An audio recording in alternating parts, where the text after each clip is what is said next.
অবধাতো সংকীর্তনৈকপিতর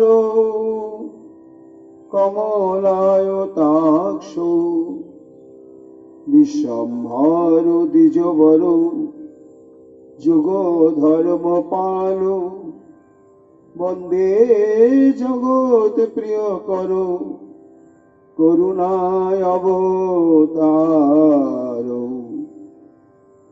আনন্দ লীলাময় বিগ্রহায় হেমাব দিব্য ছবি সুন্দরায় তস্मै মহাপ্রেম রস প্রদায় চৈতন্য চন্দ্রায় নব নমস্তে নিরানন্দমিদং সর্বং প্রেমানন্দস্পদীকৃতম যেন তং সততং বন্দে নিত্যানন্দ জগদ্গুরুম শ্রী অদ্বৈত নমস্তুভ্যং কলি জন কৃপানিধে গৌরী প্রেম প্রদানায় শ্রী সীতাপতয়ে নমঃ হ্লাদিনী স্বরূপায় গৌরাঙ্গ সুহৃদায় চ ভক্ত শক্তি প্রদানায়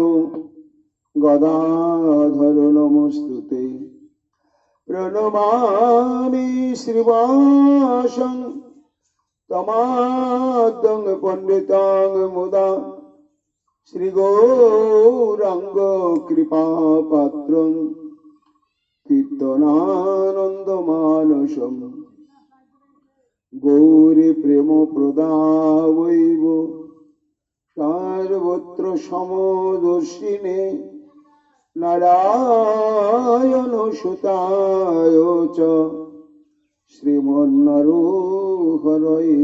নমঃ বর্হাপীড়াভিরামং মৃগমদতিলকং কুণ্ডলাক্রান্ত গণ্ডং কঞ্জাক্ষং কুম্ভকণ্ঠং স্মিত শুভগ মুখং সাদরে নস্তু বেনুং শ্যামং শান্তং ত্রিভঙ্গং রবি করো বসন ভূষিতং বৈজয়ন্ত্য়া বন্দে বৃন্দাবনস্থ যুবতী শতবৃতম ব্রহ্ম গোপালবেশম নমো ররিনো নেত্রায় বিনোবাদ্য বিনোদিনে রাধাধর সুধা পাল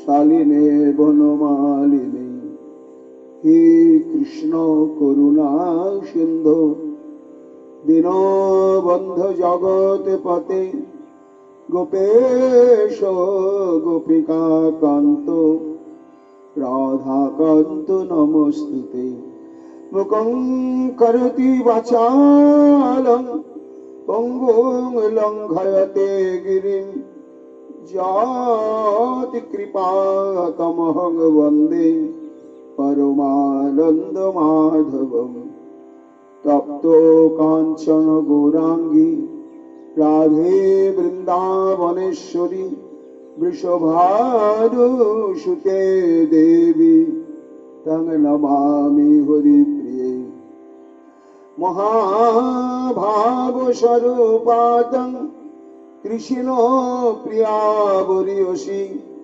প্রেমী ভক্তি প্রদে দেবী রাধিকা তং নমাম্যহম বন্দে নন্দ ব্রজস্ত্রীণং পাদরেণুমে অভিঘ্নস যশাং হরি কথাদ্গীতং পুনহতে ভুবনত্রয়ম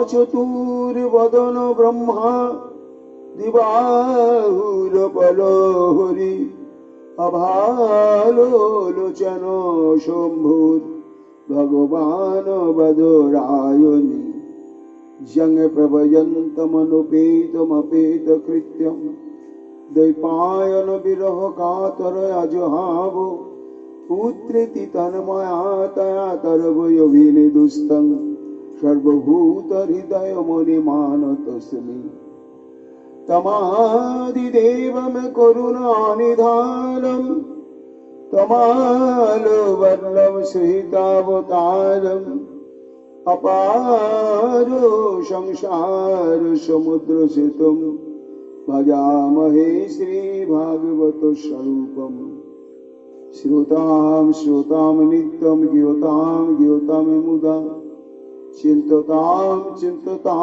भक्तश्चैतन्यचरितामृतम् पञ्चाकल्पतरुभ्यश्च कृपा सिन्धुभ्येव च पतितानां पावनेभ्यो वैष्णवेभ्यो नमो नमो। जय रूप सनातन भट्ट रघुनाथ श्रीजीवी गोपाल भट्ट दासे रघुनाथ भक्ति भरे बंदी छय गोसाईर चरण যাহা হইতে বিঘ্ন নাশ অভীষ্ট পূরণ। জয় গৌর ভক্তবৃন্দ গৌর যাদের প্রাণ সবে মিলে দেহ মোরে নিতাই গৌর ভক্তি দান নিতাই গৌর হরি বল নিতাই গৌর হরি বল নিতাই গৌর হরি বল জয় জয় নিতাই গৌর হরি হরি বল। শ্রী রাধা কনক সুবলিত তনু নীল রতন নন্দলাল শ্রী রাধা কনক সুবলিত তনু নীল রতন নন্দলাল রসরাজ মহা ভাবিয়া কাকার প্রকট নদিয়া সচির দুলাল শ্রী রাধা কনক সুবলিত তনু নীল রতন নন্দলাল ভাবাধীন রস বুঝবার তরে রসরাজ রূপ রাখিয়া অন্তরে ভাবাধীন রস বুঝবার তরে রসরাজ রূপ রাখিয়া অন্তরে মহাভাব রূপা শ্রীমতী রাধিকা বিচুরি বরণে ঢেকেছে কালো রাধা কনক সুবলিত তনু নীল রতন নন্দলাল রাধা সহ লীলা সুধা সিন্ধু শত সত্য নিত্য লীলা রাধার রাধা সহ লীলা সুধা সিন্ধু শত শত নিত্য লীলার আধার দশবিধ রসে যারা একবার লোভিয়া মজিয়া রহে চিরকাল শ্রী রাধা কনক সুবলিত তনু নীল রতন নন্দলাল শ্রী চৈতন্য লীলা অক্ষয় সর্ব মনোহংস তাহে চরাও নিরন্তর শ্রী চৈতন্য লীলা অক্ষয় সর্ব মনোহংস তাহে চরাও নিরন্তর কৃষ্ণ লীলা পদ্ম মৃণাল জাহার ভক্ত হংস ভোগে হয় মাতোয়ার শ্রী রাধিকা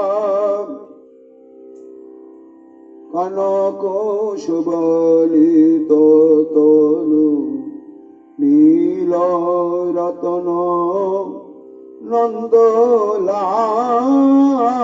নন্দলাল অকতি সিদ্ধান্ত কুমুদের বিকশিত যাতে আছে সর্বক্ষণ ভকতি সিদ্ধান্ত কুমুদের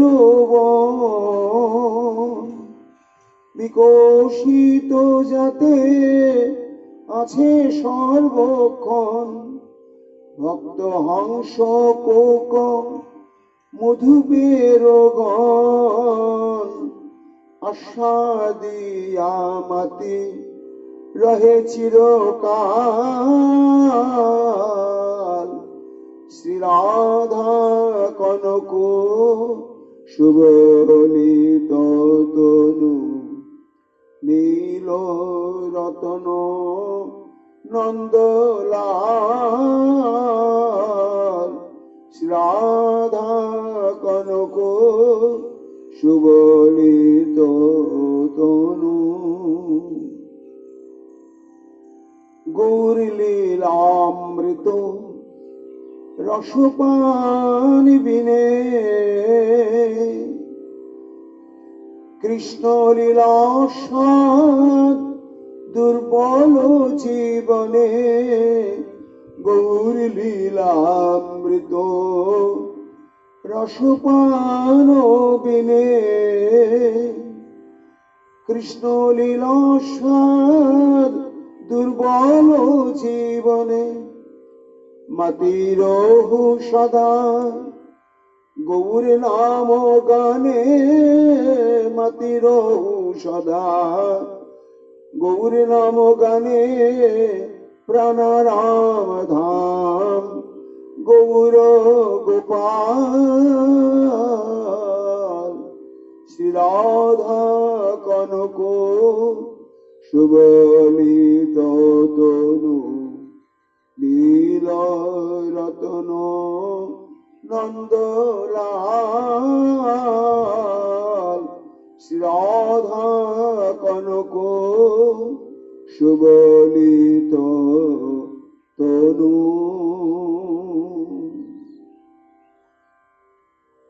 জয় মহাপ্রভু, জয় গৌর হরি, জয় নরহরি, প্রাণ কৃপা কর প্রভু। কোটি মুখে সেই সোহা না পারি কহিতে, উপমাও তার নাহি দেখি ত্রিজগতে।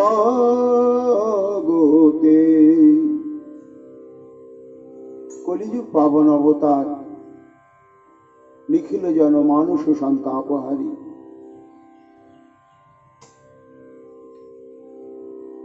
প্রেম পুরুষোত্তম ভগবান শ্রী চৈতন্য মহাপ্রভুর অশেষ কৃপা ভাজন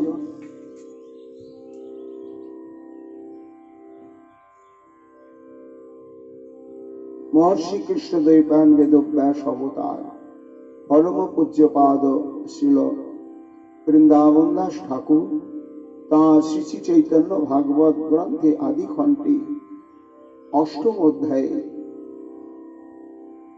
মহাপ্রভুর বিদ্যাবিলাস প্রসঙ্গ নবদ্বীপের সর্বত্র বিহার বর্ণনা করতে করতে আমরা গতকাল শ্রবণ করেছি শ্রীবাস পণ্ডিতের সঙ্গে দেখা হওয়াতে শ্রীবাস পণ্ডিত মহাপ্রভুকে আবার সেই কথাই বললেন যে নিমাই, তোমার পাণ্ডিত্যের দ্বারা কলিহত জীবের কিন্তু উদ্ধার হবে না, আর তোমারও মানব জন্ম সার্থক হবে না। মানব জন্ম প্রাপ্তির উদ্দেশ্য পাণ্ডিত্য অর্জনের জন্য নয়, কৃষ্ণানুশীলনের জন্য, কৃষ্ণ ভজনের জন্য। এমন বিদ্যা, এমন বুদ্ধি, এমন সৌভাগ্য, সুকৃতি, এমন মনোবৃত্তি তুমি লাভ করেছ, সর্বদিক থেকে তুমি মহাভাগ্যবান। তাই তুমি অযথা সময় এইভাবে পাণ্ডিত্য প্রচারের উদ্দেশ্যে অপচয় না করে তুমি কৃষ্ণ ভজন করো। মহাপ্রভু নমস্কার জানিয়ে আশীর্বাদ প্রার্থনা করলেন, পণ্ডিত, আপনারা সবাই যখন চাইছেন আমার যেন সেই মনোবৃত্তি আসে। বলতে বলতে সমস্ত পড়ুয়া বৃন্দকে নিয়ে গঙ্গা তীরে গিয়ে বসলেন মহাপ্রভু। এইবার গঙ্গা তীরে যখন তিনি বসলেন, চারিদিকে সমস্ত পড়ুয়া বৃন্দ বসেছে।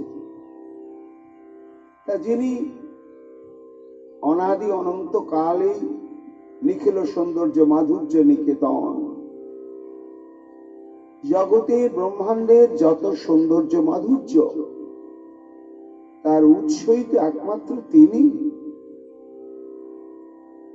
এই ভগবত তত্ত্ব থেকে সৌন্দর্য মাধুর্য কণা প্রাকৃত অপ্রাকৃত জগতে একটু ছড়িয়ে ছিটিয়ে পড়ে বলেই মুক্ত হয়ে যায় বিশ্ব। তাই মহাপ্রভুর মাধুর্য বৃন্দাবন দাস ঠাকুর ভাব নেত্রী আস্বাদন করছেন এবং তার সঙ্গে সঙ্গে অনুভব করছেন যে সেই সময়তে গঙ্গা তীরে মণ্ডলী বন্ধে আরো যে সমস্ত অধ্যাপক বৃন্দ নিজ নিজ অনুগত পড়ুয়াদের নিয়ে মণ্ডলী বন্ধে শাস্ত্রানুশীলন করছিলেন, তারাও পর্যন্ত ফাঁকে ফাঁকে নিমায় পণ্ডিতের মাধুর্যে স্তব্ধীভূত হয়ে যাচ্ছেন, তুলনা খুঁজে পাচ্ছেন না। এই যে নিমায় পণ্ডিত বসে রয়েছে, শাস্ত্র আলোচনা করছে, বসার ভঙ্গি, আর মণ্ডলাকারে যে সমস্ত পড়ুয়াবৃন্দ বসেছে, আহা, দেখে কি মনে হচ্ছে? তুলনা হয় না।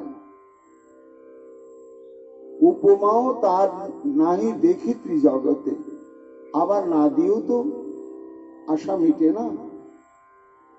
তাই কেমন মনে হচ্ছে? চন্দ্র তারা গণবা বলিব সেহ নয়। মনে হচ্ছে যেন আকাশের পূর্ণ চন্দ্র এই সুরধ্বনির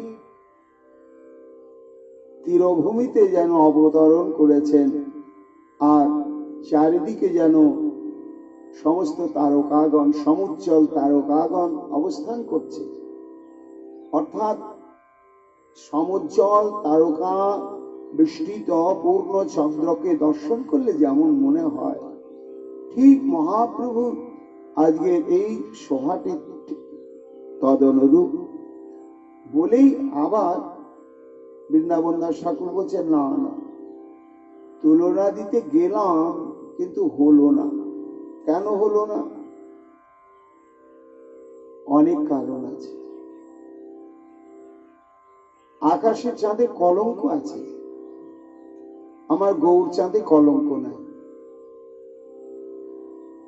গুরুপত্নী হরণ করেছিলেন, তাই বৃহস্পতির সহধর্মিনী তারা দেবী অভিশাপ দিয়েছিলেন, তার জন্যই কলঙ্ক।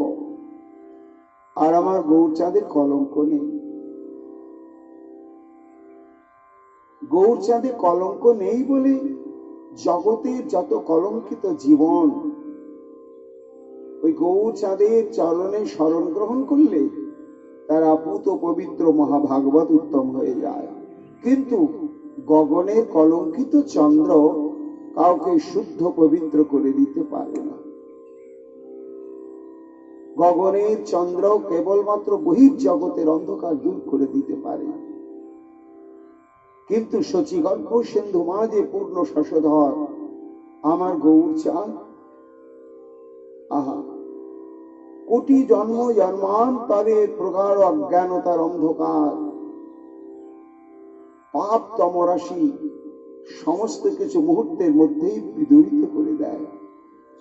তাই ওই তারকা বেষ্টিত চন্দ্রের সঙ্গে তুলনা হচ্ছে না। চাঁদের ক্ষয় বৃদ্ধি রয়েছে, আর আমার গৌরচাঁদ পূর্ণানন্দময় চিন্ময় পূর্ণ তত্ত্ব। তিনি নিত্যকাল পূর্ণানন্দময় এবং চিন্ময় পূর্ণ তত্ত্ব বিশেষ, তার কম বেশি নেই। তাহলে কার সঙ্গে তুলনা দেব গো? বৃন্দাবন দাস ঠাকুর ব্যাসাবতার আকাশে চাঁদের সঙ্গে তুলনা দিতে গিয়ে হলো না, স্বর্গে চলে গেলেন। দেখছেন নন্দন কাননের প্রান্তে বৃহস্পতি বসে সমস্ত তত্ত্বজ্ঞান আলোচনা করছেন, আর চারিদিকে সমস্ত বহু দেবতা বৃন্দ। তখন বৃন্দাবন দাস ঠাকুর মনে মনে ভাবছেন, হ্যাঁ, এটার সঙ্গে তুলনা দেওয়া যেতে পারে। কিন্তু নাও, বৃহস্পতি উপমাও দিতে না জুয়ায়, তেহ এক পক্ষ দেব গণের সহায়। বৃহস্পতির সঙ্গে তুলনা দেয়া যাবে না বুদ্ধিমত্তায়। এমনি তো একটা আমাদের প্রচলিত কথা আছে, আহা, উনি যেন বুদ্ধে বৃহস্পতি। মানে জগতে বুদ্ধিমান ব্যক্তি বৃহস্পতির সঙ্গে তুলনীয় হয়, পাণ্ডিত্য শাস্ত্রজ্ঞান, সেই জন্য বৃহস্পতির সঙ্গে তুলনা করলেন। কিন্তু বৃন্দাবন দাস ঠাকুর বলছেন, না না, করলাম বটে, হলো না। কেন? বৃহস্পতি কেবলমাত্র দেবতাদেরই গুরু, দেবতাদের জন্য, আপামর জনসাধারণের জন্য নয়। জাত বেজাত পতিত পাষণ্ডী দুঃখী তাপিত এদের অন্তঃকরণে কখনোই সে পরাজ্ঞান সমুদিত করে দিতে পারে না। আর কেবলমাত্র সে দেবগণেরই সহায়তা করে, মর্তবাসী মনুষ্যগণের জন্য কিছু করতে পারে না। এই জন্য এর সঙ্গে তুলনা হবে না। তাহলে সৌন্দর্য মাধুর্যে তুলনা হতে পারে কার সঙ্গে? না, জগৎ বিমোহনকারী কন্দর্পদেব, কামের অধিষ্ঠাত্রী দেবতা, যাকে দেখে বিমুগ্ধ হয় না জগতে কেউ নেই, এবং কামদেবের চাইতে সুন্দর জগতে আর কেউ নেই। তাহলে মনে হচ্ছে যেন সাক্ষাৎ একেবারে কামদেবী বটে। কামদেবী উপমা বা দিবসে নয়। বৃন্দাবন দাস ঠাকুর বলছে, না না না না, কামদেবের সঙ্গে তুলনা করা গেল না। কেন না, কামদেবকে দর্শন করলে, কামদেবের স্পর্শে গেলে, কামদেবের প্রভাবে পড়লে জড় জগতের জীবের চিত্ত কামে ক্ষোভিত হয়ে যায়। তখন সে আর মানুষ থাকে না, পশু হয়ে যায়। তাহলে যে কন্দর্প যতই সুন্দরের অবধি হোক, যে চিত্তকে ক্ষোভিত করে দেয়, তার সঙ্গে কি আমার গৌরের তুলনা হবে গো? না না, তা তুলনা হবে না। কাম যতই সুন্দর হোক, কিন্তু জগতের সে অনর্থ। অন্যথা স্বতন্ত্র কাম অনর্থাদি যার ধাম, ভক্তি পদে সদা দেয় ভঙ্গ। কামের দ্বারা প্রভাবান্বিত হলে বিবেক, বুদ্ধি, জ্ঞান, মানবিকতা, শিষ্টাচার সমস্ত কিছু হারিয়ে ফেলি আমরা। আর কাম হচ্ছে 6টা শত্রুর জনক। কাম, ক্রোধ, লোভ, মোহ, মদ, মাৎসর্য, এই যে 6টা রিপু, এই 6টা রিপুর গোড়াই হচ্ছে মূল, উৎসই হচ্ছে কাম। কাম থেকে ক্রোধের জন্ম, কাম থেকে লোভের জন্ম, কাম থেকে মাৎসর্যের জন্ম, মোহের জন্ম, মদের জন্ম, সব কাম থেকে। কাম যদি বিলুপ্ত হয়ে যায়, তাহলে মাৎসর্য, লোভ, ক্রোধ ইত্যাদি ওরাও আর থাকবে না। যেখানে কাম নেই সেখানে ক্রোধ নেই, সেখানে লোভ নেই, সেখানে মোহ নেই। এই জন্য হচ্ছে কামই ভজন বিঘাতক। কামের চিন্তা করলে, কামের আলোচনা করলে, কামের সংস্পর্শে গেলে, কাম ক্রীড়াদি দর্শন করলে বিদ্বানেরও বুদ্ধি বিভ্রম ঘটে। আমরা অজামিল উপাখ্যানে দেখেছি, অজামিল প্রকৃতই কত তত্ত্বজ্ঞানী, এবং ব্রাহ্মণের যতগুলো গুণ তার যথার্থই ছিল।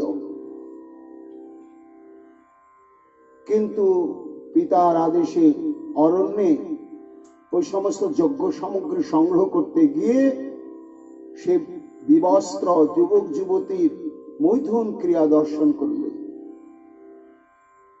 ভাগবতে বলছেন সুখমণি যে একবার তাকে বিবেকের চাবুকটা মারলে নিজের উপরে, এই অজামিল আর না।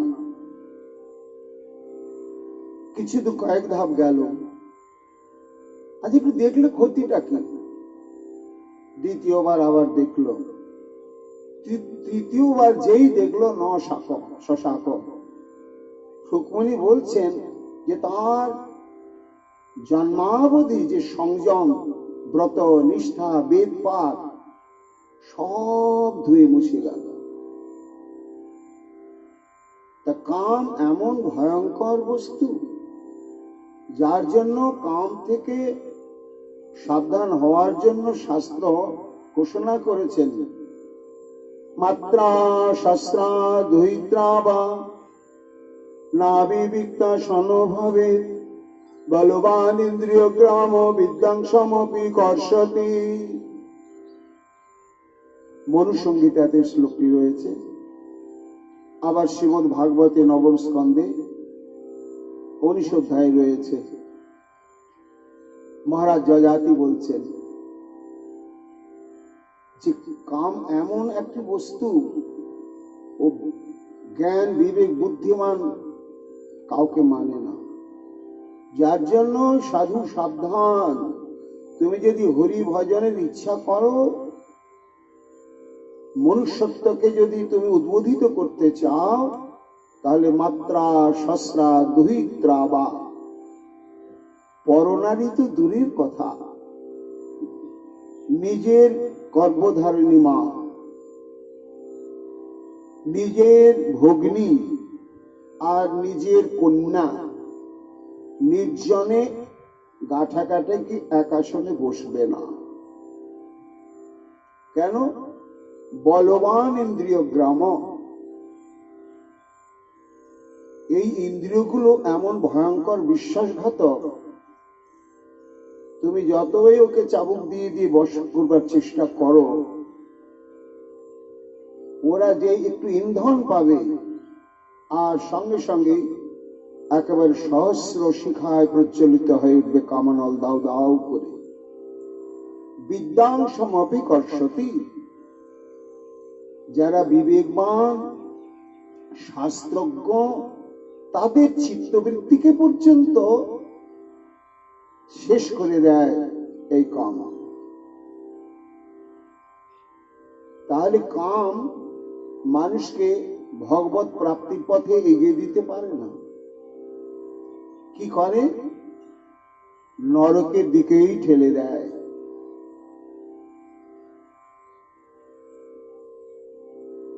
এই জন্য সাবধানে থাকতে হয়। কাম ক্রোধ যদি ইন্দ্রিয়গুলোকে দখল করে নেয় তখন আর পারা যায় না। প্রহ্লাদ তাই কেঁদে কেঁদে নৃসিংহদেবের কাছে বলেছিলেন যে, হে প্রভু, আমার মনটা একটা স্বামী, আর আমার এই পঞ্চ জ্ঞানেন্দ্রিয় 5 জন স্ত্রী। তো একটা স্তৈন ব্যক্তি স্বামী, তার যদি 5টা স্ত্রী 5টা ঘরের দিকে টানতে থাকে, একজন বলছে আমার ঘরে থাকতে হবে, ও বলছে আমার ঘরে থাকতে হবে, তাহলে তার অবস্থাটা কি হয়?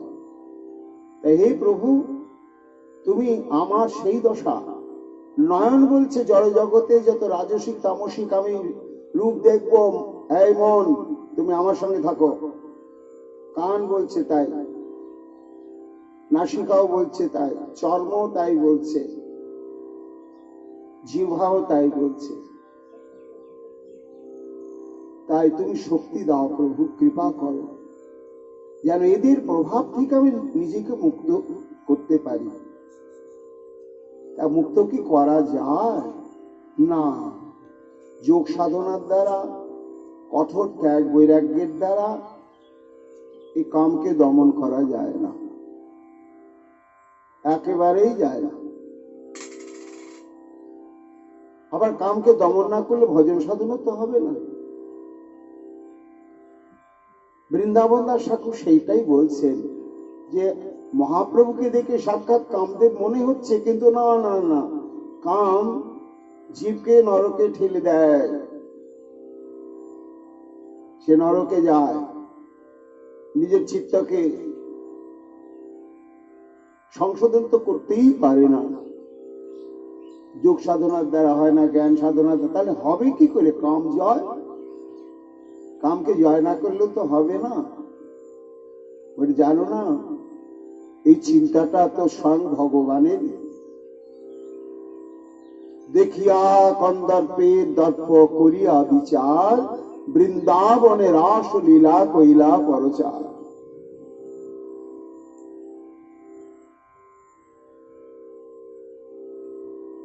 ব্রহ্মাদি জয় সংরূঢ় দর্প কন্দর্প দর্পহা, জয়তি শ্রীপতির গোপী মন্ডল মণ্ডিত।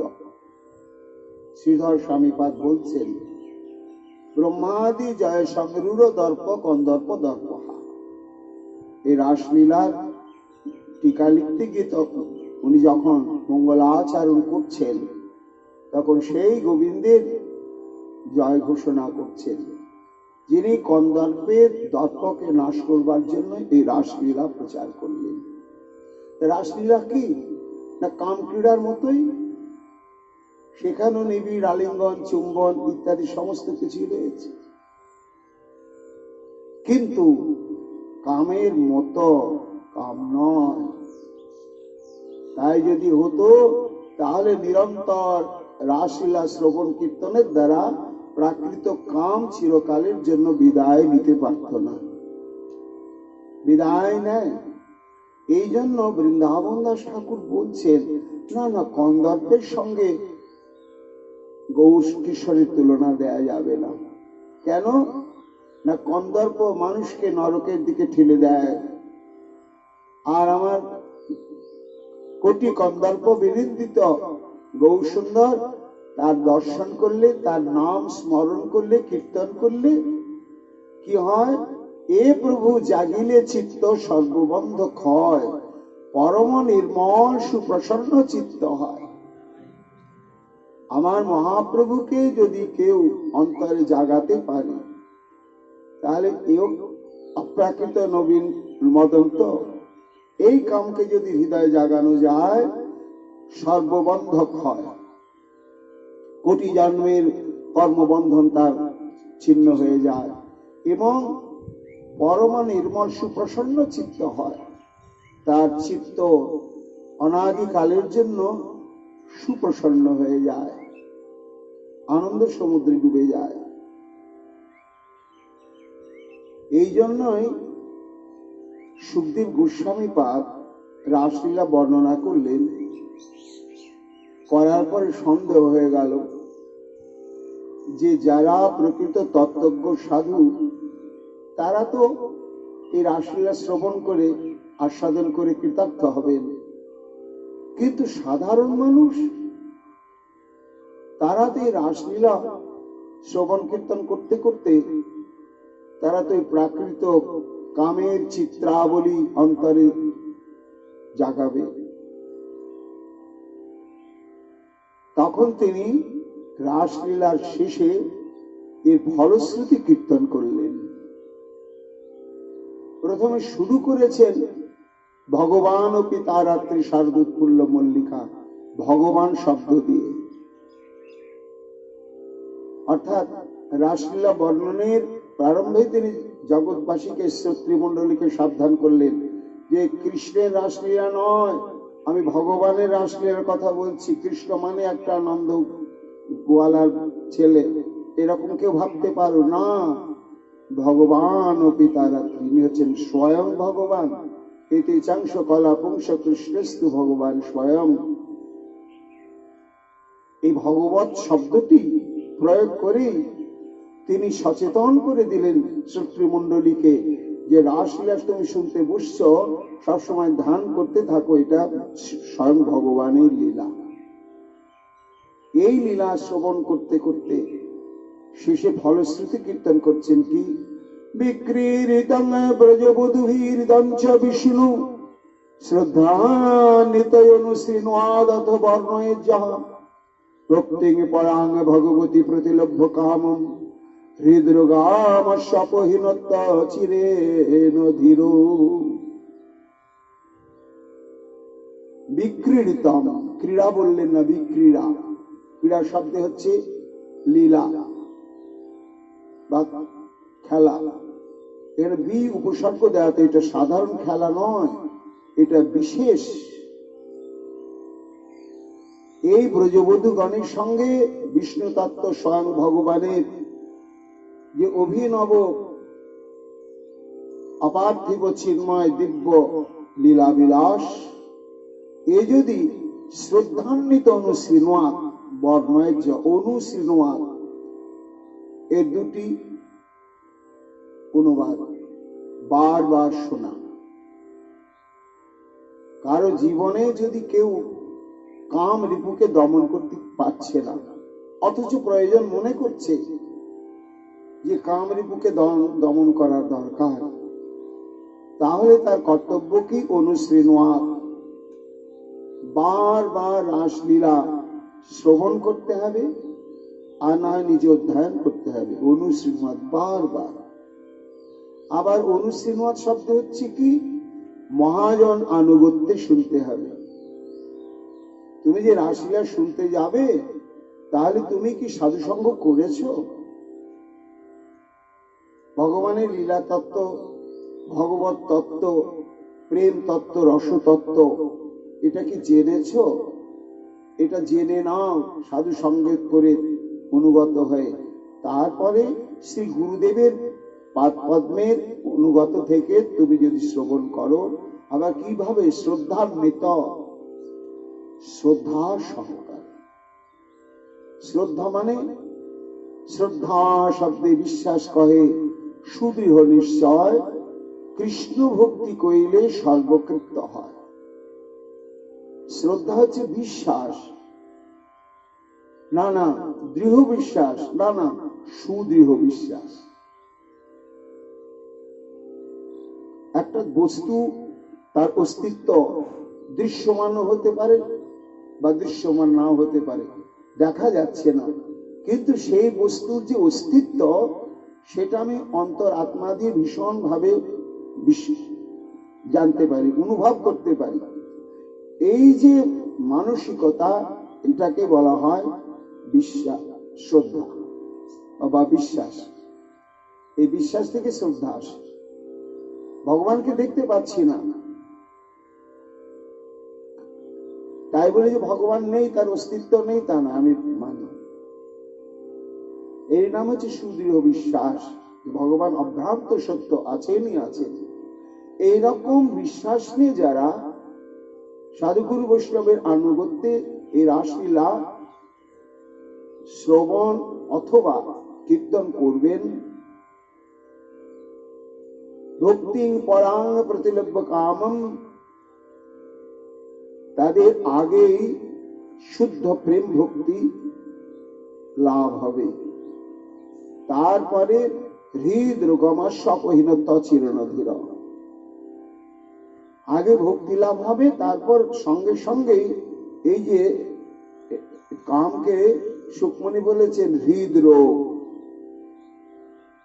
হৃদরোগ, কাম থাকে হৃদয়ে, আর ব্রহ্মার হৃদয় থেকে কামের জন্ম, কিন্তু একটা ভয়ঙ্কর রোগ।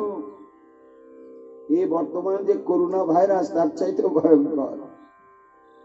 কেন না, করোনা ভাইরাস দেহকে নাশ করে দেবে, কিন্তু আত্মাকে তো নাশ করতে পারবে না, কর্মফল সুকৃতিকে নাশ করতে পারবে না।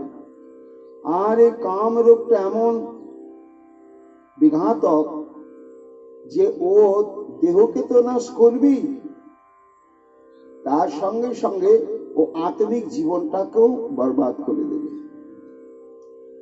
এই জন্য এটাকে বলা হচ্ছে হৃদরোগ।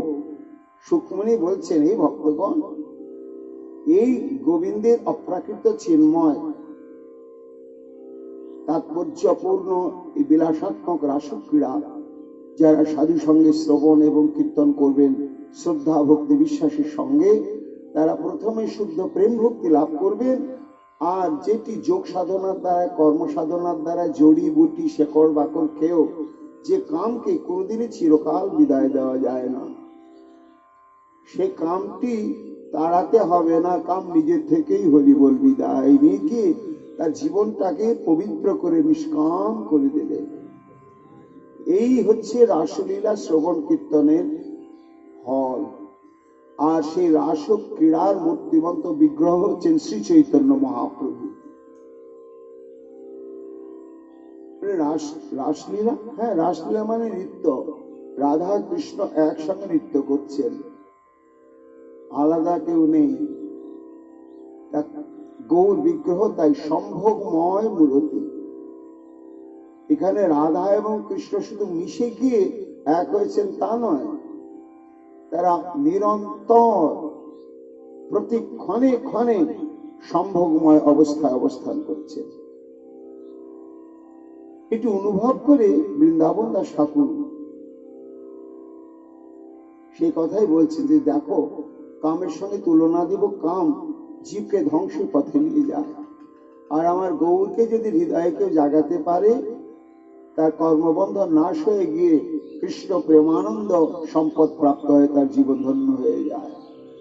যার জন্য ফলশ্রুতি কীর্তন করতে গিয়ে আমাদের কবিরাজ গোস্বামী পাদ বললেন, ব্রজবধূ সঙ্গে কৃষ্ণের রসাদি বিলাস, যেই জন কহে শোনে করিয়া বিশ্বাস, হৃদরোগ কমতা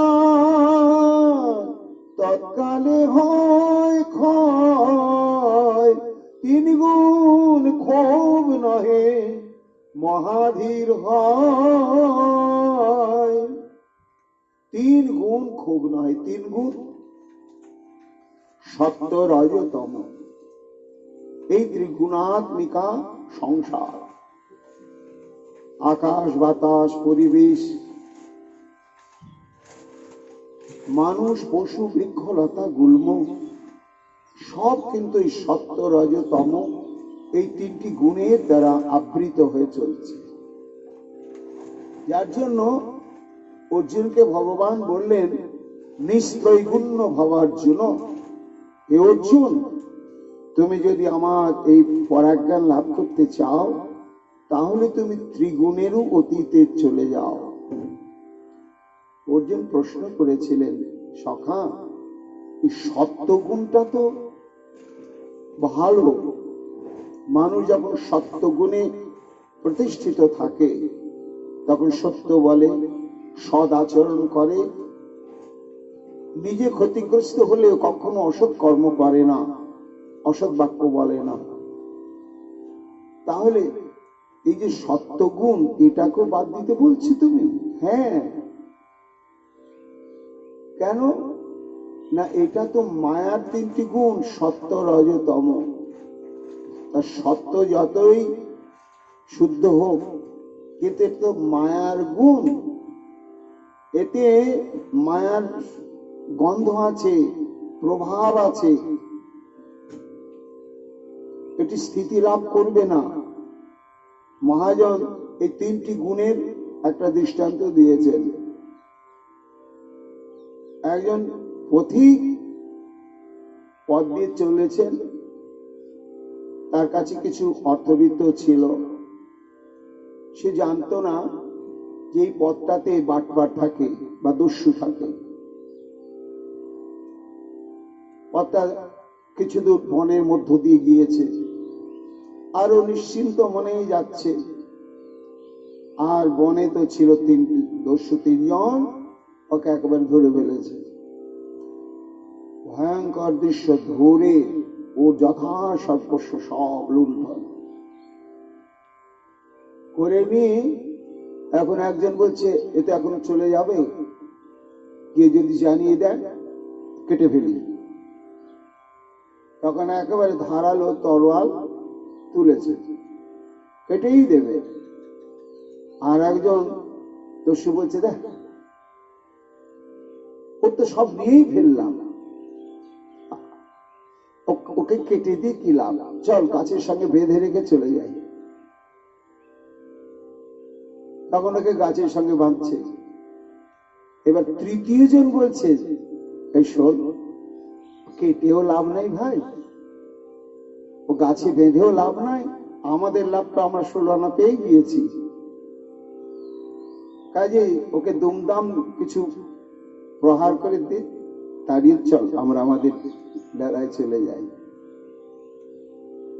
বৈষ্ণব দার্শনিক বললেন, এই দেখো তিনটি ডাকাত তিনটি মাইক গুণের দৃষ্টান্ত। তিনজন মিলেই কিন্তু তার সর্বস্ব লুণ্ঠন করলো। কি না, মানুষের যে মনুষ্যত্ব সম্পদ, এটি লুণ্ঠন করে প্রকৃতির সত্য রজ তম তিনটি গুণ। তমগুণ বলে কেটেই ফেলা হোক, রজগুণ বলছে না না ওকে বেঁধে রাখা হোক, আর সত্যগুণ বলছে ওর সত্য নিয়েই ফেলেছি ভাই, ছেড়ে দে। কিন্তু তিনজনই রাখা। এই তিনটি দৃষ্টান্তই হচ্ছে তিনটি গুণের। তাই অর্জুন, আমার এই শুদ্ধ জ্ঞান প্রাপ্ত হতে গেলে এই মাইক তিনটা গুণেরও অতীতে যেতে হবে, বিশুদ্ধ সত্য স্তরে গিয়ে পৌঁছাতে হবে। এই জন্য কবিরাজ গোস্বামী পাদ বললেন যে এই যে মাইক সত্য রজতম তিনটি গুণকে অতিক্রম করা কি আমাদের পক্ষে সম্ভব, বিশেষত কলিযুগে? না, সহজ সম্ভব। কেন না, ওই যে নিত্য রাসলীলা যদি শ্রবণ করা হয়, 3 গুণ ক্ষোভ নয় মহাধীর হয়। হ্যাঁ, সাধু মুখে এই রাসলীলা শ্রবণ করতে থাকলেই তার প্রাকৃত 3 গুণ আর নিষ্ক্রিয় হয়ে যাবে। যখন প্রাকৃত গুণ নিষ্ক্রিয় হয়ে যাবে তখন কি হবে তার অবস্থা? উজ্জ্বল মধুর রস প্রেমে ভক্তি পায়, আনন্দে কৃষ্ণ মাধুর্যে বিহারে সদায়। যেই শোনে যেই পড়ে তার ফল এতাদৃশী, সেই ভাবাবিষ্ট যেই সেবে অহর্নিশি। তার ফল কি কহিম কহনে না যায়, নিত্য সিদ্ধ সেই প্রায় সিদ্ধ তার কায়। রাসলীলা শ্রবণের যে ফল, সাক্ষাৎ মহাপ্রভুকে দর্শন করলে সেই ফল। এই জন্য কন্দর্পের সঙ্গে তুলনা দিতে গিয়েও হলো না। তখন আক্ষেপ করে বলছেন, এই মতো সকল দৃষ্টান্ত যোগ্য নয়, তবে একটা পেয়েছি, সবে একই উপমা দেখিয়া চিত্তে লয়। একটা উপমা দেওয়া যেতে পারে, কি? কালিন্দীর তীরে যেন শ্রীনন্দ কুমার, আর কালিন্দীরে তীরে যেন শ্রীনন্দ কুমার, গোপবৃন্দ মধ্যে বসি করিলা বিহার। এটার সঙ্গে তুলনা হবে। সেই গোপবৃন্দ লই সেই কৃষ্ণচন্দ্র, বুঝি এই দ্বিজ রূপে গঙ্গা তীরে করে রঙ্গ। এইটা তুলনা হতে পারে কি না, বৃন্দাবনে যমুনার তীরে শ্রী গোবিন্দ সমস্ত গোপবালকদের নিয়ে মুন্ডলী বন্ধে বসে বসে কত রসের কথা শ্রবণ কীর্তন করতেন, কত চিত্ত বিনোদন করতেন। আজকে এই সমস্ত পড়ুয়া বৃন্দ বেষ্টিত মহাপ্রভুকে দেখে সেটার সঙ্গে তুলনা হতে পারে। প্রিয় শ্রীদাম সুদাম বেলি তপন তনয়া তীরে খেলি, প্রিয় শ্রীদাম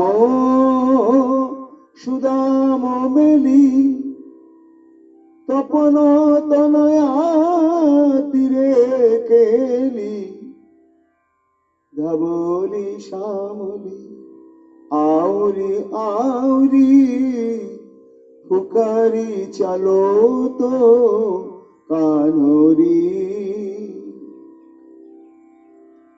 আজকে দেখে মনে হচ্ছে মহাপ্রভু যেন সেই গোপবালক পরিবেষ্টিত যেন সাক্ষাৎ বৃন্দাবন চন্দ্র। গঙ্গা তীরে যে যে জনে দেখে প্রভু মুখ, সেই পায় অতি অনির্বচনীয় সুখ। দেখিয়া প্রভুর তেজে অতি বিলক্ষণ, গঙ্গা তীরে কানাকানি করে সর্বজন।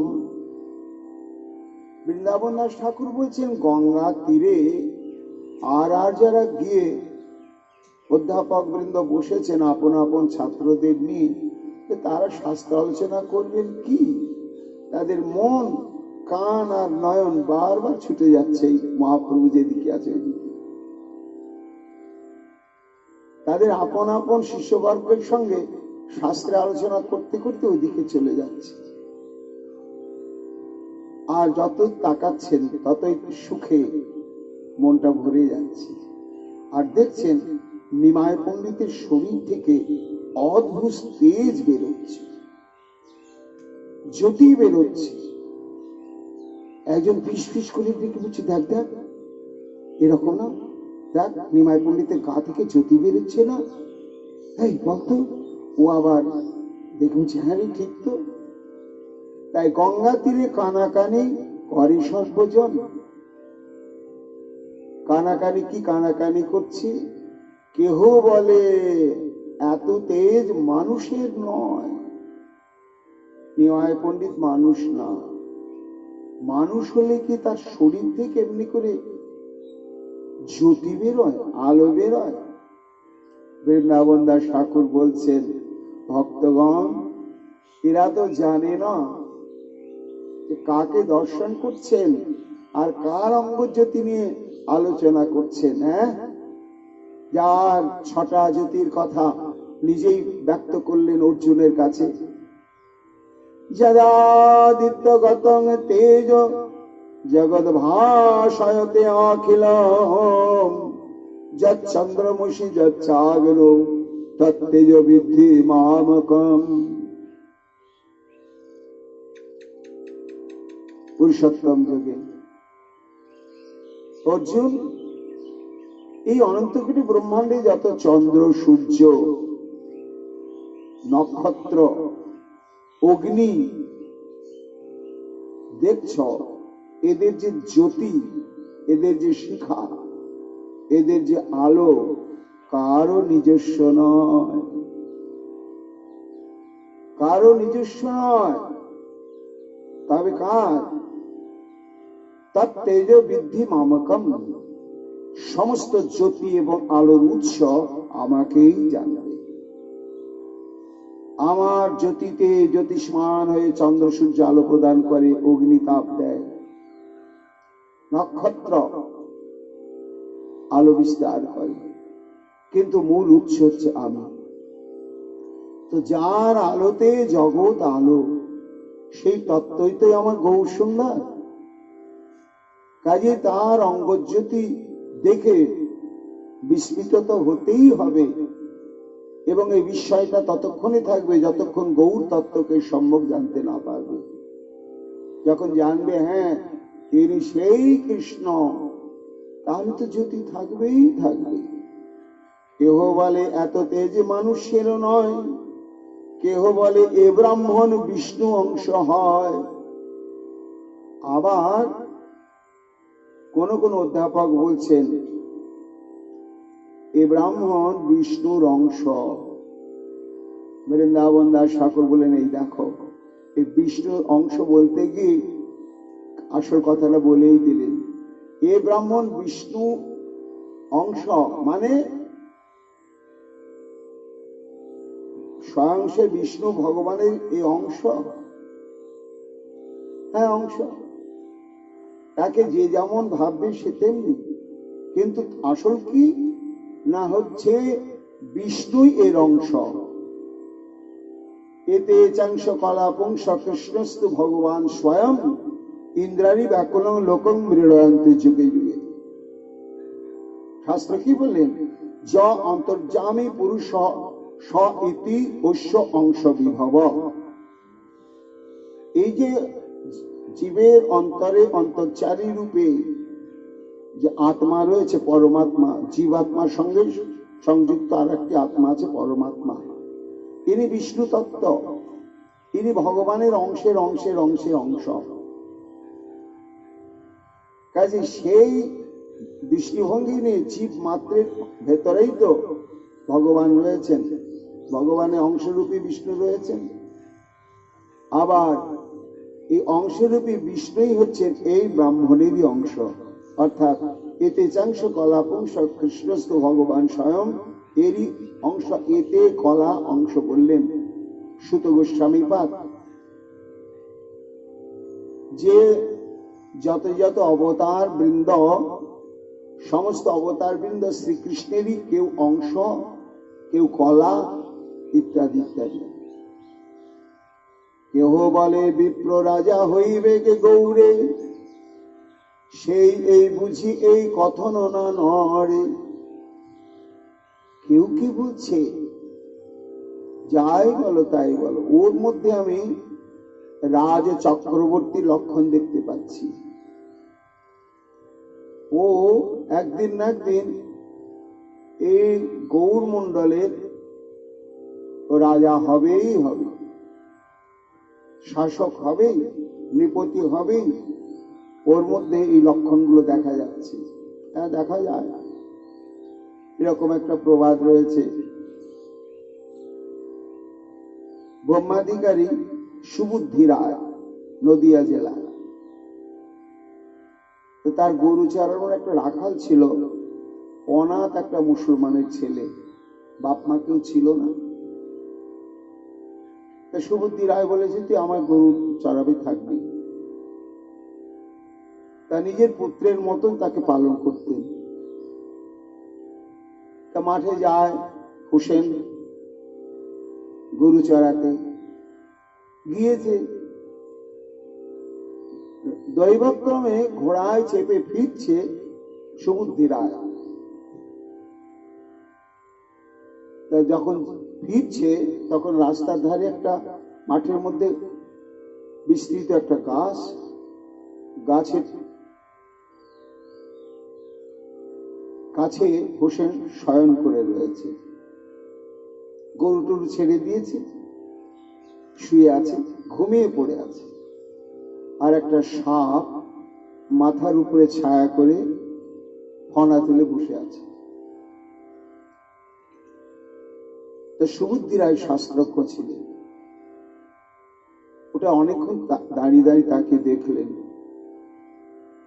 হোসেনকে ডাকলেন না, তারপর চলে গেলেন।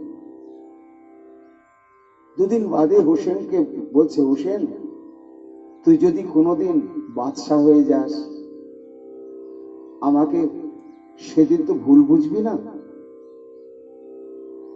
আমাকে তো ভুলে যাবি না।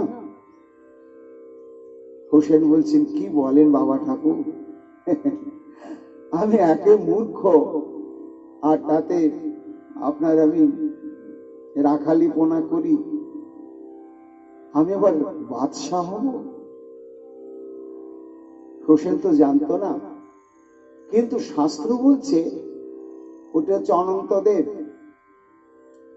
রাজার মধ্যে ভগবানের ঐশী শক্তি থাকে, যে মানুষ রাজা হবে তার মধ্যে ভগবানের ঐশী শক্তি আছে।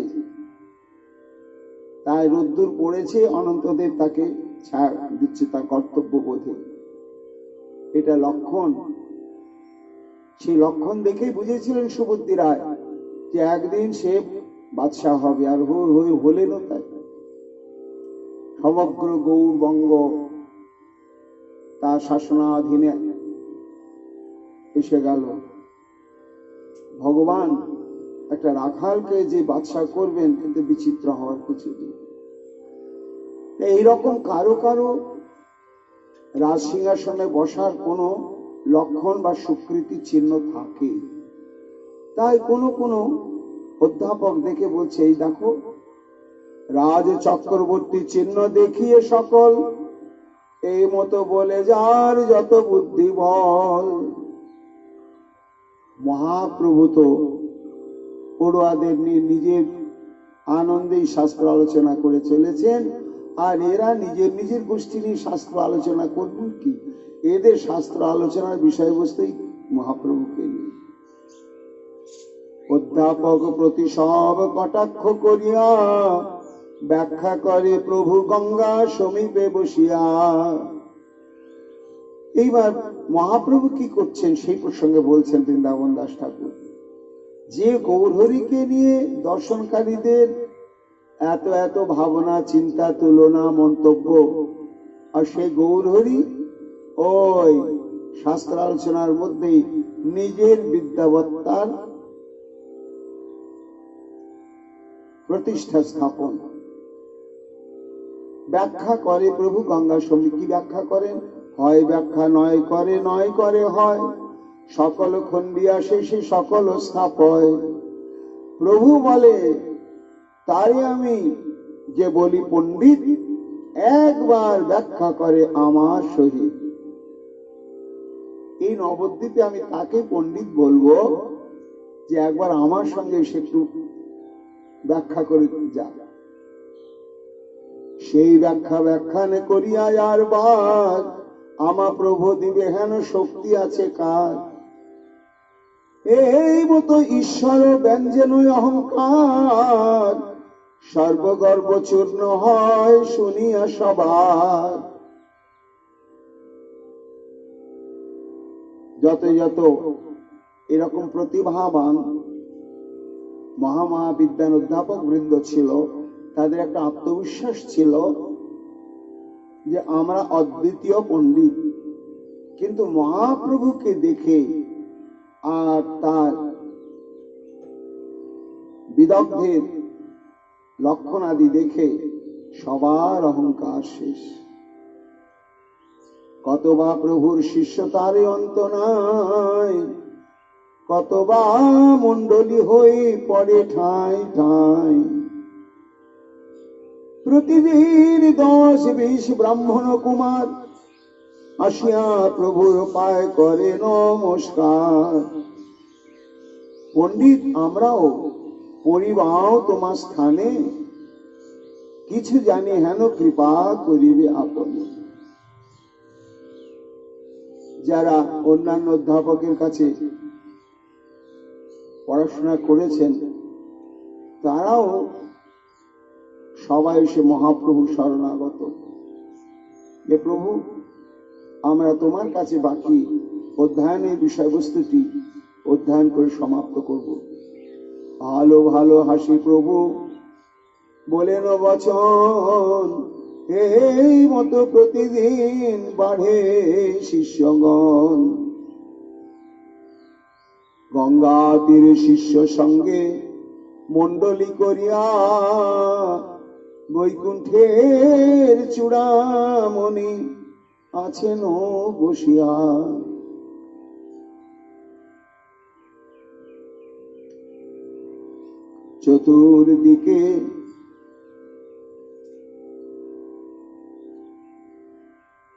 চতুর্দিকে দেখে সব ভাগ্যবন্ত লোক, সর্বনবদ্বীপে প্রভু প্রভাবে অশোক।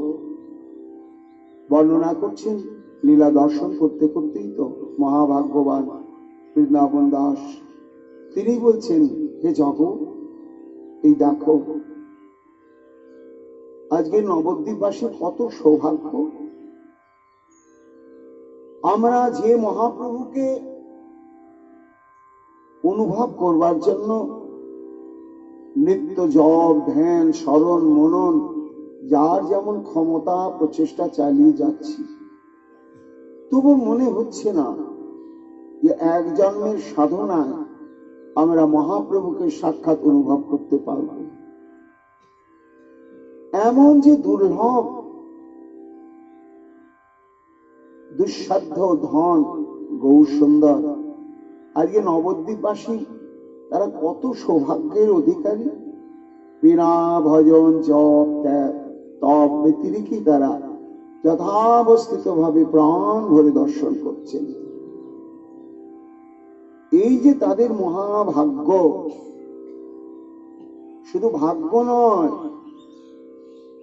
সে আনন্দ দেখিলে যে স্বীকৃতি জন, কানেও দেখিলে যায় সংসার ও বন্ধন।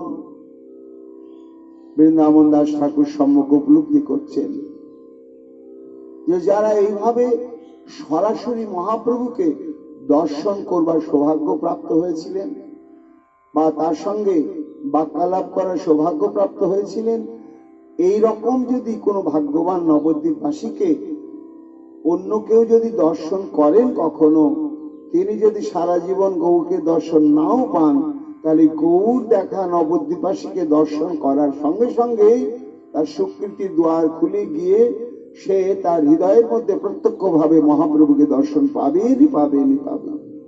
তানে দেখিল যায় সংসার বন্ধন, হইল পাপিষ্ঠ জন্ম না হইল তখনই, হইলাম বঞ্চিত সে সুখ দর্শনে। আক্ষেপ করছেন বৃন্দাবন দাস ঠাকুর, সে তো জন্ম দিলে প্রভু, কর্মফলের বোঝা মাথায় নিয়ে তো জন্মগ্রহণ করতেই হলো। এই জন্মটা যদি তখন হতো তাহলে আর ভজন সাধনের কোনো অপেক্ষা থাকতো না, দর্শনের দ্বারাই আমরা মুক্ত হয়ে যেতাম। তথাপিও এই কৃপা কর গৌরচন্দ্র, শিলা স্মৃতি মোর হোক জন্ম জন্ম। মহাপ্রভুর চরণে প্রার্থনা জানাচ্ছেন বৃন্দাবন দাস ঠাকুর, যদিও জন্ম অনেক পরে দিলে তুমি দাও, কিন্তু অন্তরে দাও তোমার অখণ্ড স্মৃতি, চলতে ফিরতে খেতে নিতে শুতে সর্বক্ষণ যেন গৌর গৌর বলতে পারি, অন্তরে তোমার সে গৌরাঙ্গ মূর্তিখানি অনুভব করতে পারি আর চিন্তন করতে পারি। এই কৃপা করো। সপার্ষদে তুমি নিত্যানন্দ যথা তথা, লীলা করো মুই যেন ভৃত্য হও তথা। তুমি তো নিশ্চয় কোনো ব্রহ্মাণ্ডে কলিযুগ চলছে প্রভু, সেখানে তুমি এখন লীলা করছো। তা তুমি যেমন এখানকার লীলা সম্বরণ করে সেই ব্রহ্মাণ্ডে গিয়ে আবার তুমি লীলা করছো, আমার এক সময় দেহপাত হবে। এইবার তুমি যে ব্রহ্মাণ্ডে লীলা বিস্তার করছো, আমার জন্মটা কৃপা করে তুমি সেইখানেই দিও, তাহলে তোমার সাক্ষাৎ সেবা অধিকার পাবো। শ্রীকৃষ্ণ চৈতন্য নিত্যানন্দ চাঁদ জানো, বৃন্দাবন দাস তুছু পদ যুগে গান। আদি খণ্ডের অষ্টম পরিচ্ছেদ এখানে সমাপ্ত করলেন। গঙ্গা তীরে উপবিষ্ট মণ্ডলী বন্ধে পড়ুয়াবৃন্দ সহ শ্রীমন মহাপ্রভুকে দর্শন করে গঙ্গা তীরস্থ অন্যান্য অধ্যাপক বৃন্দ কি অনুভব করেছিলেন সেই প্রসঙ্গে বিস্তৃত করলেন, বলে অধ্যায় শেষ করে নবম অধ্যায় শুরু করলেন। হেন মতে বিদ্যা রসে শ্রী বৈকুণ্ঠনাথ বৈশেন সবার করি বিদ্যা গর্ভপাত। তদানীন্তন নবদ্বীপে পণ্ডিতে পণ্ডিতে একটা দ্বন্দ্ব সংঘাত সৃষ্টি হয়েছিল। সবাই আমি বড়, আমি বড়, আমি বড়, আমি বড়, এই নিয়ে একটা দ্বন্দ্ব সংঘাত চলছিল। এটি অনুভব করে চৈতন্য মহাপ্রভু সবার গল্প খল্প করলেন, বলে এসে দেখি কি কত বড়। যদ্যপি নবদ্বীপে পণ্ডিত সমাজ, কোট্টার্বুদ অধ্যাপক নানা শাস্ত্র রাজ। নবদ্বীপ এত বড় বিদ্যা চর্চা কেন্দ্র ছিল যে একটা দুটো অধ্যাপক নয়, কোটি কোটি অধ্যাপক, এবং তারা সবাই সমস্ত শাস্ত্র তত্ত্বজ্ঞ। ভট্টাচার্য, চক্রবর্তী, মিশ্র বা আচার্য, অধ্যাপনা বিনা কারো নাহি আর কার্য। প্রত্যেকেই টোল খুলে রয়েছে, সেখানে সবাই বিদ্যা লাভের জন্য আসে। যদ্যপি সবেই স্বতন্ত্র সবার জয়, শাস্ত্র চর্চা হইলে ব্রহ্মারেও নাহি সয়।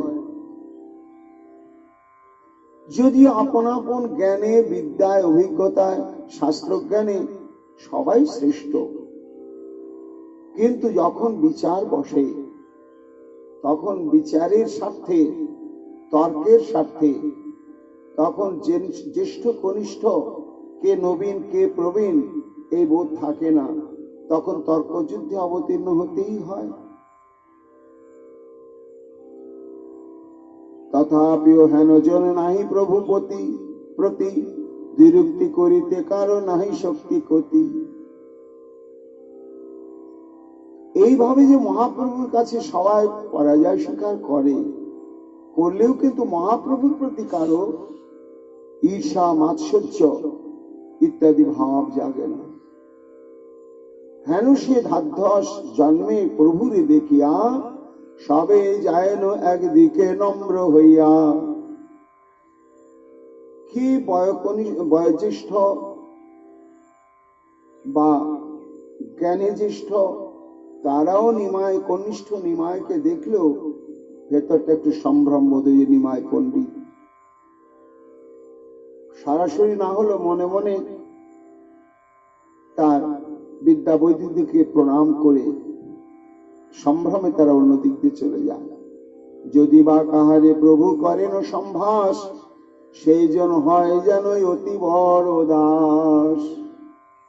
আর মহাপ্রভু যদি কারোর সঙ্গে কখনো কথোপকথন করেন, তাহলে তো সে চিরকালই মহাপ্রভুর কাছে একেবারে বিকিয়েই গেল, প্রভুর ফাঁদেই সে পড়ে গেল চিরকালের জন্য।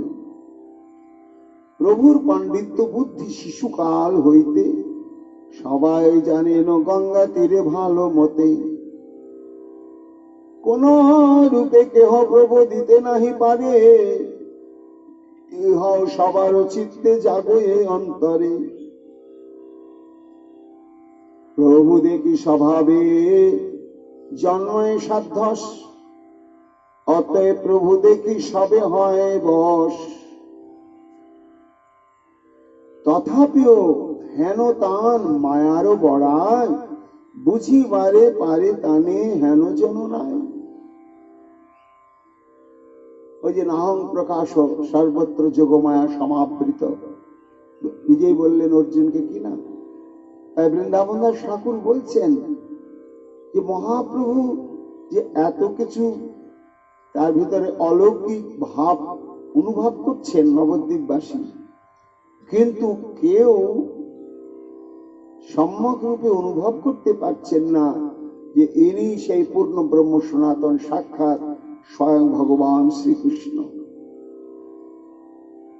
না পারার কারণ কি না, কারণই হচ্ছে যোগমায়া। যোগমায়া সমাবৃত, যোগমায়ার দ্বারা আবৃত হয়ে রয়েছেন।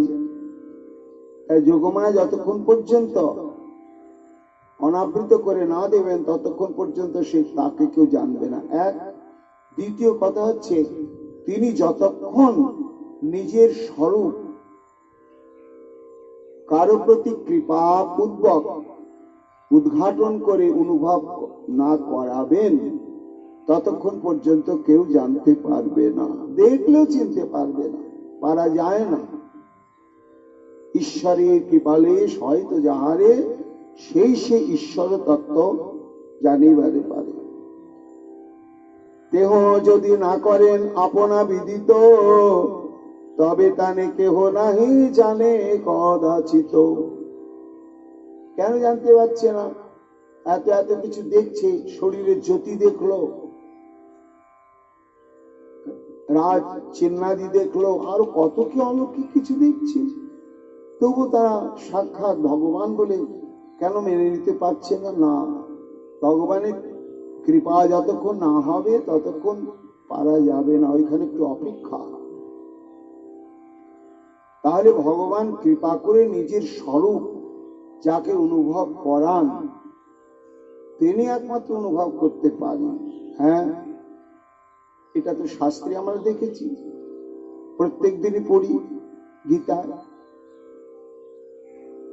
যখন দশম অধ্যায় বিভূতি যোগ, বিভূতি যোগে ভগবান শ্রীকৃষ্ণ অর্জুনকে বললেন যে দেখো আমার বিভূতি কার মধ্যে, ওই দেখো গাছের মধ্যে এমুক, মানুষের মধ্যে এই, এর মধ্যে এই, এর মধ্যে এই, তার মধ্যে সেই। নিজের বিভূতির কথা যখন জানালেন, অধ্যায় শেষ হয়ে গেল, তখন অর্জুন বলছেন সখা এবমেতদ যথার্থ তমাত্মনং পরমেশ্বর দ্রষ্টুমিচ্ছামি তে রূপমশ্বরম পুরুষোত্তম। এই সখা, তুমি যে বিভূতি যুগে তোমার পরিচয়, তোমার স্বরূপ যেটা বললে, আমি মন প্রাণ সর্বান্তঃকরণে সর্বাত্মা দিয়ে এটা আমি একেবারে প্রত্যক্ষ অনুভব করছি, আর তোমাকে দেখেও সেটা আমি বুঝতে পারছি। কিন্তু তবু এই যে তুমি দেখালে সবার মধ্যেই তুমি বর্তমান রয়েছ, এমন যে তোমার সর্ববিশ্বময় ব্যাপক সত্তাখানা কেমন, দ্রষ্টুমিচ্ছামি তে রূপমেশ্বরম, তোমার এই বিশ্ব বিরাট, তুমি বিশ্বময়, তোমাদের সর্ববিশ্ব, আবার সর্ববিশ্বে তুমি, এই তত্ত্বটাই তো বললে। এবার আমি সেটি দেখতে ইচ্ছা করি। করার পরে আবার অর্জুন বলছে হে হে হে, দেখতে চাইলে উনি দেখাবেন কেন? আমার যদি দেখার যোগ্যতা না হয়, তার যোগ্যতা অর্জন না করেই যদি আমি দেখতে চাই, উনি তো দেখাবেন না।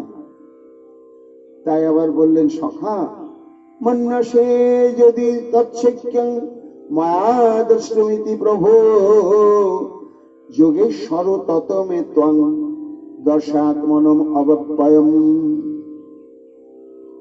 মন্যসে যদি তৎসখ্যং মায়া দ্রষ্টুমিতি প্রভো, সখা তুমি যদি মনে করো যে তোমার যে রূপটা আমি দর্শন করতে চাইলাম, এই রূপ দর্শন করার আমার যোগ্যতা আছে, আমি যোগ্য, এটা যদি তুমি মনে করো আমাকে দেখে, তাহলেই তুমি তোমার স্বরূপটা দেখাও।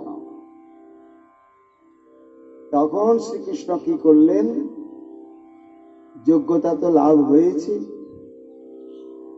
পুষ্যমে পার্থরূপাণি শতশো অথ সহস্রশ নানা বিধানি দিব্যানি নানা বর্ণকৃতানি চ।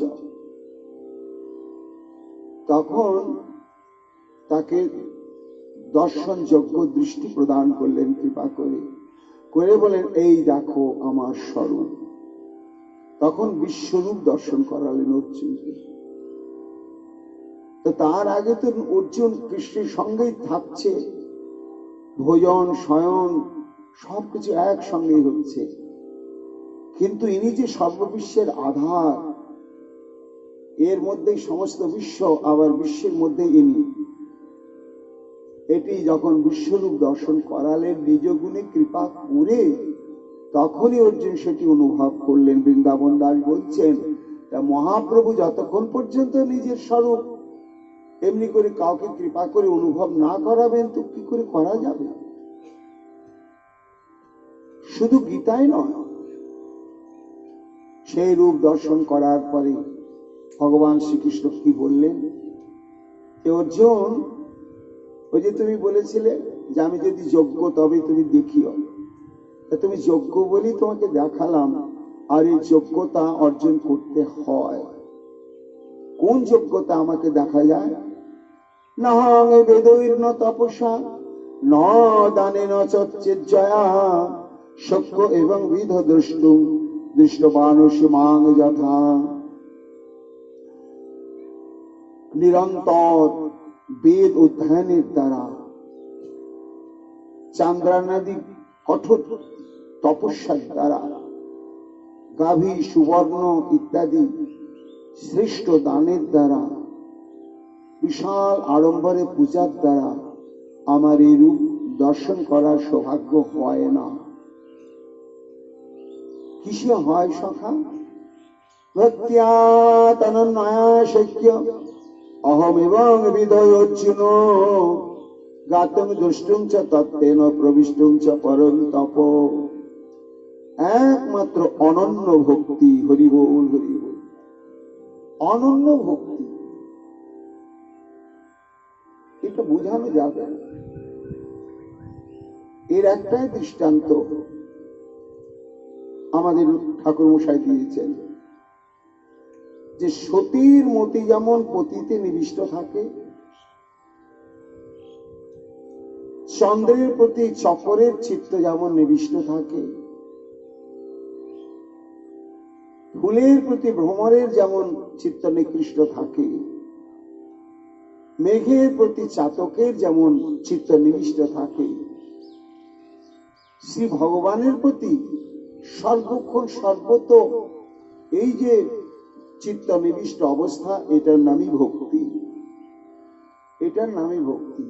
ভগবান ছাড়া কিচ্ছু ভাল লাগে না। সতী নারী তা পতি ছাড়া জগতে আর কাউকে ভাবতেই পারে না, মনে বাসনাই জাগবে না।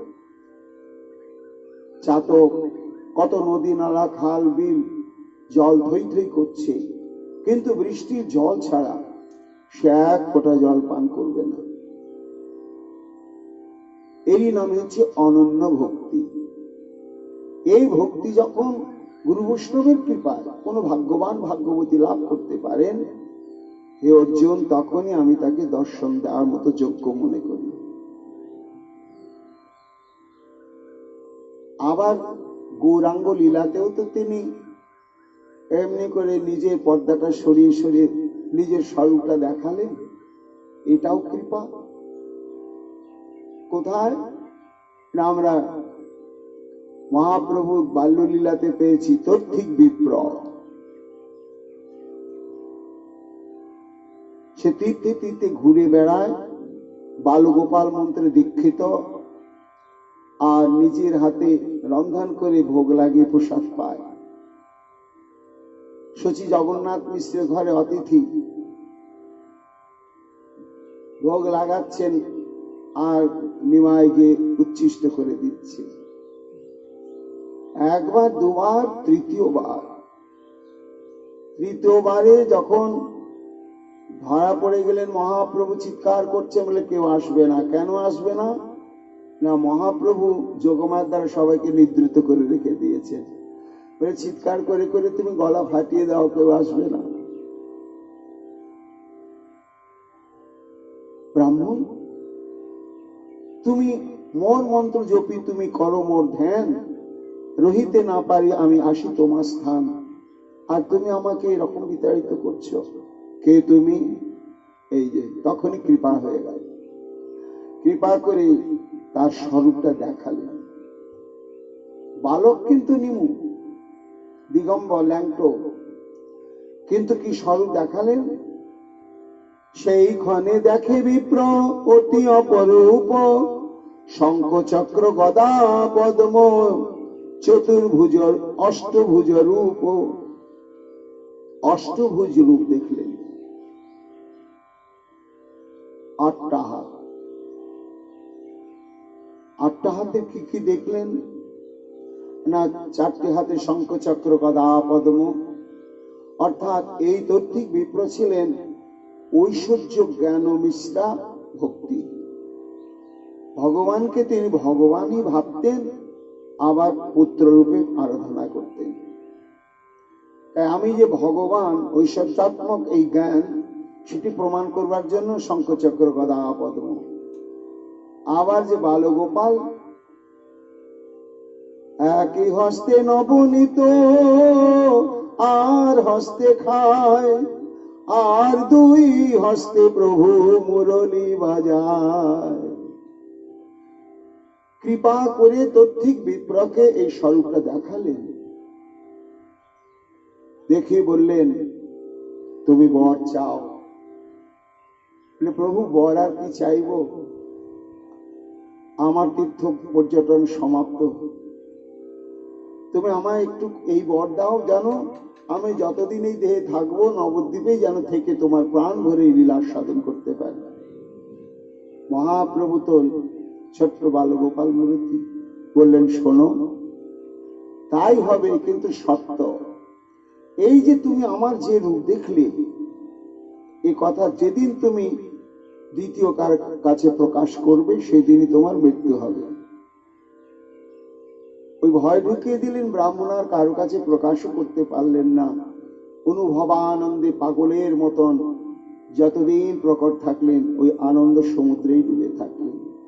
বৃন্দাবন দাস ঠাকুর বলছেন, ওই যে কৃপা করে উনি যাকে নিজের স্বরূপটা দেখাবেন, তবেই দেখা যাবে। আবার চৈতন্য মঙ্গলে দেখছি নিতাই চাঁদ, তাকেও মহাপ্রভু স্বরূপ দেখালেন। নিতাই চাঁদ তো জানতেন যে আমার কানাইয়া গৌরূপে নবদ্বীপে। তারপর নন্দন আচার্যের ঘরে এসে মহামিলন হলো নিতাই গৌরে, আমরা সেটা পরে পাব। তখনও নিতাই চাঁদের মনে একটু সন্দেহ যে আচ্ছা, ইনি কি তিনি? হিসাবে তো মিলছে, কিন্তু যদি একটুখানি বুঝতে পারতাম, নিজের স্বরূপটা একটু দেখাতেন আমাকে, তাহলে আমি তো একেবারে নিশ্চিত হতাম। সর্বান্তর্যামী ভগবান মনে মনে বললেন, শিবাদ নিত্যানন্দ, আমি আমাকে যদি না দেখায় দেখবে কে, বুঝবে কে? যা, তুমি অনুভব করতে না পারলে তো আমার কাছে তুমি নিশ্চিন্ত আত্মসমর্পণ করতে পারবে না। তাই দেখালেন। কবে দেখালেন? না, শ্রীবাস পণ্ডিতের ঘরে এসেছেন নিতাই চাঁদ। শ্রীবাস পণ্ডিত আনন্দিত, রেখেছেন, তার ভিক্ষার ব্যবস্থা করেছেন। অনেক সন্তোষ পাইলা পণ্ডিতের ঠাঁই, ভিক্ষা সেই দিন ভিক্ষা করি সেই দিন বঞ্চিলা তথায়। সেই ঘরে মহাপ্রভু গৌর ভগবান শ্রীবাস আশ্রমে গেলা প্রসন্ন বয়ান। দেবালয়ে প্রবেশিয়া বসি দিব্যাসনে, কহিল আমার এই দেখো বিদ্যমান। মহাপ্রভু শিবাসঙ্গনে এসেছেন, এসে একেবারে বিষ্ণু গৃহে উপস্থিত হয়েছেন। হয় সেখানে বসেই নিতাই চাঁদকে ডাকছেন, শ্রীপাদ এই দেখো, আমাকে দেখো। কহিল, আমার এই দেখো বিদ্যমানে? এ বল শুনিয়া নিত্যানন্দ নেশিবর সাদরে নিরিখে বিশ্বম্ভর কলেবর। নিতাই চাঁদ তো ফেল ফেল করে দেখছেন, একেবারে আপাদ মস্তক, আর ভাবছেন, আচ্ছা আমাকে কি দেখতে বললেন? দেখা মানুষটার মধ্যে আমি আবার কি দেখব? আমি এমনি তো দেখতেই পাচ্ছি, তো যাকে দেখতেই পাচ্ছি তিনি আবার বলছেন আমাকে দেখো। দেখার মতো নতুন তো কিছু দেখা যাচ্ছে না। তত্ত্ব না বুঝিল কিছু বিশেষ তাহার, কি কার্য কহিল প্রভু ইঙ্গিত আকার। মহাপ্রভু দেখলেন, ও আমার যথাবস্থিত স্বরূপটা তোমাকে দেখালাম, তুমি এটার মধ্যে এখনো ডুবতে পারলে না, ঠিক আছে। তবে পুনরূপী মহাপ্রভু বিশ্বম্ভর নিজ নিজ জন দেখি কিছু কহিলাই উত্তর। সব জন হও মন্দির বাহিরে, বিস্ময় হইল সব বৈষ্ণব অন্তরে। মহাপ্রভু শিবাসঙ্গনে সমাগত হয়েছেন তখন ভক্তবৃন্দ সবাই। কেন নন্দন আচার্যের ঘরে নিতাই চাঁদের সঙ্গে মিলনের সময় সবাই প্রত্যক্ষ অনুভব করেছেন তো। আর সেই নিতাই শিবাসঙ্গনে, সেই মহাপ্রভু শিবাসঙ্গনে সবাই এসেছে। মহাপ্রভু সবাইকে বললেন, তোমরা বাইরে যাও, একেবারে প্রধান দরজার বাইরে যাবে, ভেতরে কেউ থাকবে না। মন্দির বাহির হইলা আজ্ঞা পালিবারে, ইঙ্গিতে কহিল কার্য কে বুঝিবে তারে। উপায় নেই, সবার মনে কৌতূহল। নিতাই চাঁদকে রেখে সবাইকে বের করে দিলেন মহাপ্রভু, কেন? তবে নিত্যানন্দ বইল, আমারও কারণে কইলে পরিশ্রম এবে দেখো নয়নে। সবাই যখন বেরিয়ে গেছেন তখন বিষ্ণু খট্টায় বসে মহাপ্রভু বললেন, শ্রীপাদ সমুদ্র হিমাচল অবধূত বেশে পাগলের মতো আমাকে অনুসন্ধান করে তুমি বেরিয়েছ। তোমারই পরিশ্রম, তোমারই ব্যাকুলতা, তোমারই বিরহ আমি মর্মে মর্মে অনুভব করেছি। এই দেখো, আমি তো সেই। এই যে দেখালেন, কি দেখলেন? সর্বভুজ শরীর প্রভু দেখাইলা আগে, তবে চতুর্ভুজ রূপ দুই ভুজ তবে। তখন মহাপ্রভু নিজের স্বরূপটি দেখালেন। আগে ঐশ্বর্য, তারপরে ক্রমে ক্রমে মাধুর্যের রূপ দেখালেন। দেখিয়া ঐছন রূপ অতি অদ্ভুত, পূর্ব সংবরিলা নিত্যানন্দ অবধূত। দেখিল আমার প্রভু প্রকাশ হইলা, একই অঙ্গে তিনই অবতার দেখাইলা। নিতাই চাঁদ একেবারে কৃতনিশ্চয় হয়ে গেল যে এই প্রভু আমার সেই প্রভু। কেন? তিন অবতারের রূপ দেখালেন, ত্রেতা যুগের, দ্বাপর যুগের এবং কলি যুগের। রামকৃষ্ণ গৌরাঙ্গ দেখিল দিব্যতনু, পশ্চাৎ দেখিল নব কৈশোর রাধা কানু। হরিষে নাচে প্রভু আনন্দ অপার, দিক বিদিক নাহি জানে প্রেমের কথা। মহাপ্রভু তাহলে কুরুক্ষেত্রের যুদ্ধে নিজের রহস্য উদ্ঘাটন করে দেখালেন, অর্জুনকে দেখলেন। আর গৌরাঙ্গ লীলাতে তথ্যিক বিপ্রকে নিজের রহস্য উদ্ঘাটন করে দেখালেন, তাই অনুভব করতে পারলে। অভিন্নতম নিতাই চাঁদের ক্ষেত্রে মহাপ্রভু তাই করলেন।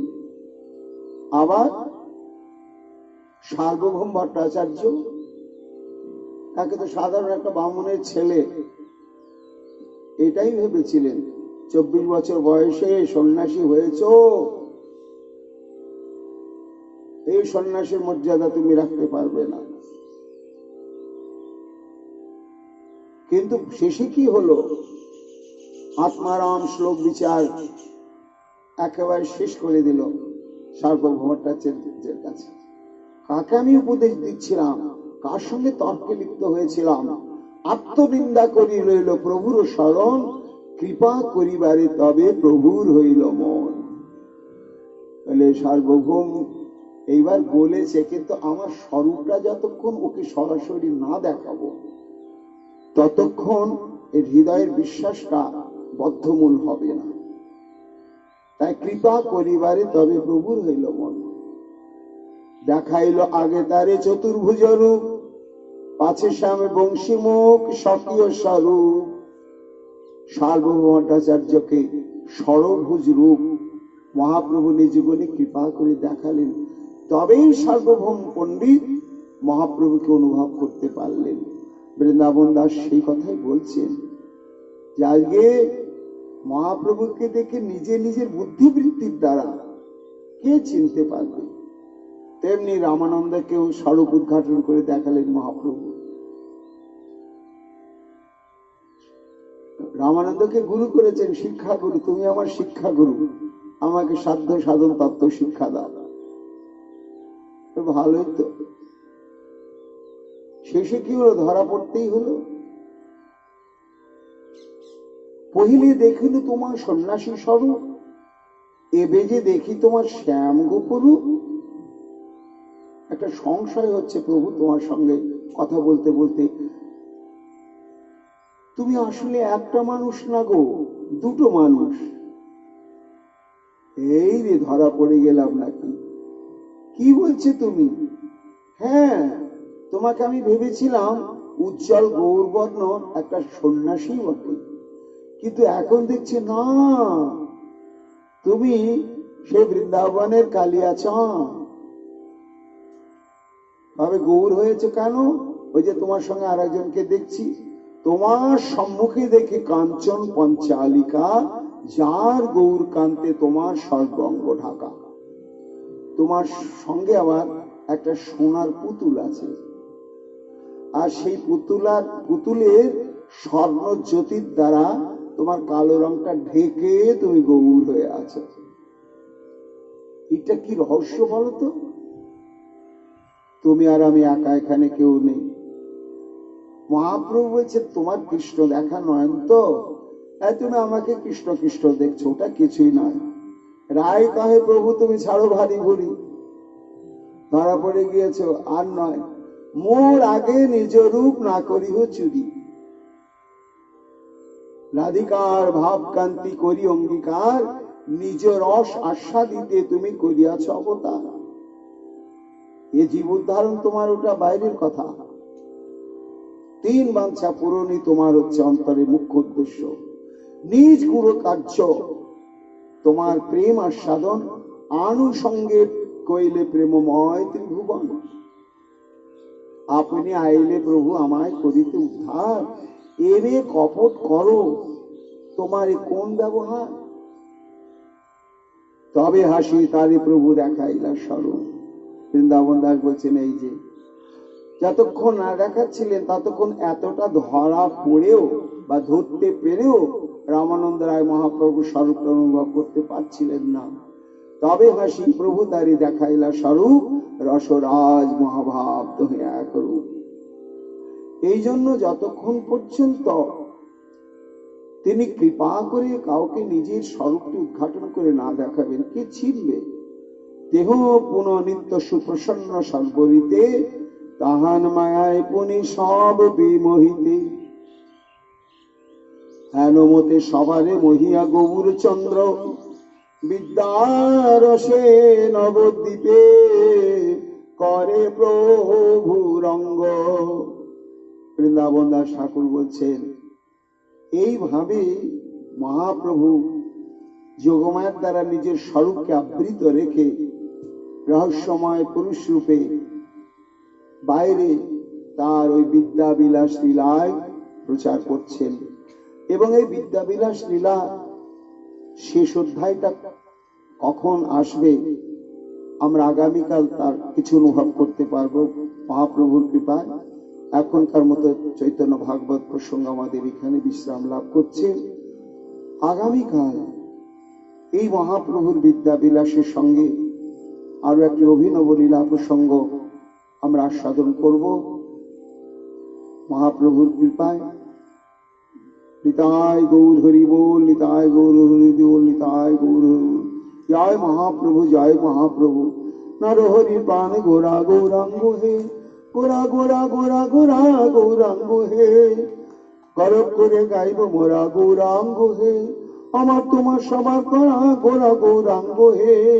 চিত চোরা মনোহরা গৌরাঙ্গ হে, হা গোরা প্রাণ গোরা গৌরাঙ্গ হে। হা গোরা প্রাণ গোরা, হা গোরা প্রাণ গোরা।